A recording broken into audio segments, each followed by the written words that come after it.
Today I'd like to discuss an incident of hate on Long Island and some reflections on how that hate can possibly be addressed. Apparently, there were letters that were sent to LGBTQ leaders and organizations, and in those letters, bombings were threatened.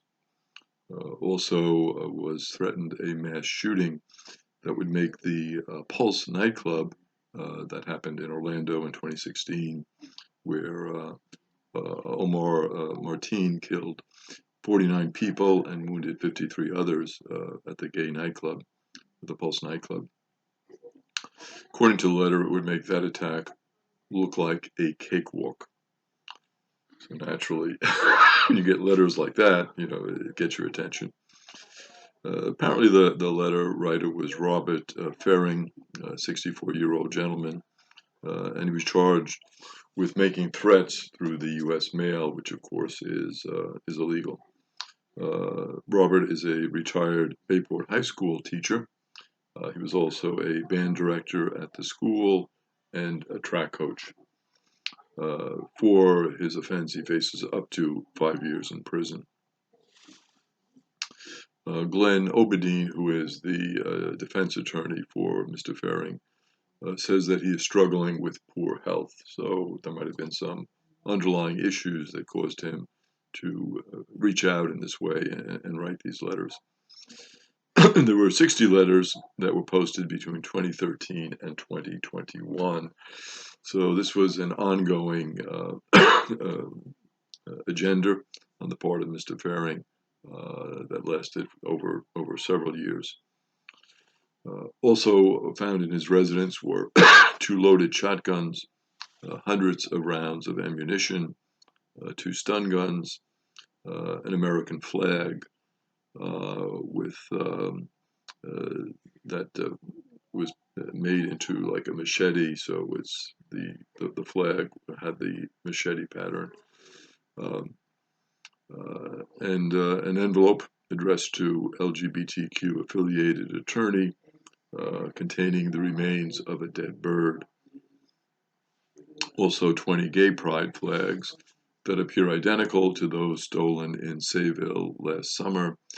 He was charged with stealing these and damaging the flag brackets on Railroad Avenue in Sayville. His home was searched by the FBI's Civil Rights Squad and the New York Joint Terrorism Task Force. So obviously it was taken very seriously. The Civil Rights Squad from the FBI searched, and also in terms of terrorism, they thought perhaps with a plot like this, there might have been some terrorist implications. The attorney in charge is Breon Peace. He's the U.S. attorney to the New York Eastern District. One letter warned of a mass casualty event at New York City's Pride March in 2021. So the letter said that at this particular parade, this march, there would be many people who would be shot. He also sent a dozen threatening letters to David Klimnick, who is the chief executive of the LGBT network in Hauppauge. In one letter, he compared members of the LGBTQ community to animals. He threatened in one letter to cause so much trouble at a Patchogue event for LGBTQ individuals that they would need ambulances and a lot of police. And because of that letter, the police had a large presence at the event.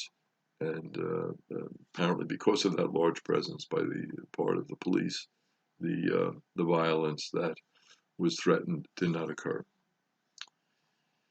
Now, taking a look at this from a theological point of view, certainly, as a church, we reject hatred. But the fact that this particular hatred was directed towards those in the homosexual community raises some questions about, does the church's teaching with regard to homosexuality promote these types of incidences in some way? Certainly, that is not the intention of the teaching of the church. Teaching of the church is just to offer moral clarity on the issue of homosexual relationships. But many have raised an issue with regard to the phrasing of the teaching of the church. The church says that homosexuality is objectively disordered. Now, what the church means by that is simply that, objectively speaking, those who engage in homosexual relations cannot produce life from those relationships. So, in a heterosexual relationship between a man and a woman, there's always the possibility for life. And one of the purposes of sexuality in the thinking of the church and the teaching of the church has always been to conceive new life. The Second Vatican Council talks about the two co-equal purposes of sexuality within marriage. And that would certainly be to further the relationship, the intimate relationship between the man and the woman engaged in the sexual act. And the importance of that intimacy for building a relationship in love. And then, secondly, the idea of creating life out of the love that husband has for wife, wife has for husband, that intimacy, that love for one another, to that it be a life-giving love. Now, with regard to homosexuality, the church says that is objectively disordered because they cannot produce life in the same way that a heterosexual couple can, objectively speaking. And certainly there are some interesting sides to that teaching in terms of couples that are older and get married that are past childbearing age, couples that for some reason cannot conceive a child. All of those would be, side discussions. But I think the issue here in terms of the church's teaching would be the wording.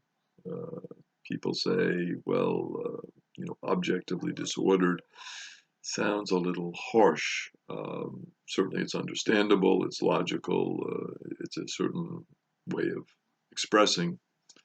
Um, and the church has always said, of course, there should be no discrimination, and the church would condemn an incident such as this, the writing of letters, the threatening of violence. The church would out and out condemn that, say that's a horrible thing. Um, and church has never been for any type of recriminations against anyone who has a different sexual orientation, no matter what that orientation might be. The thought here would be, is a different wording of this teaching a better way to express it where people will not take it as an invitation to do harm to a community?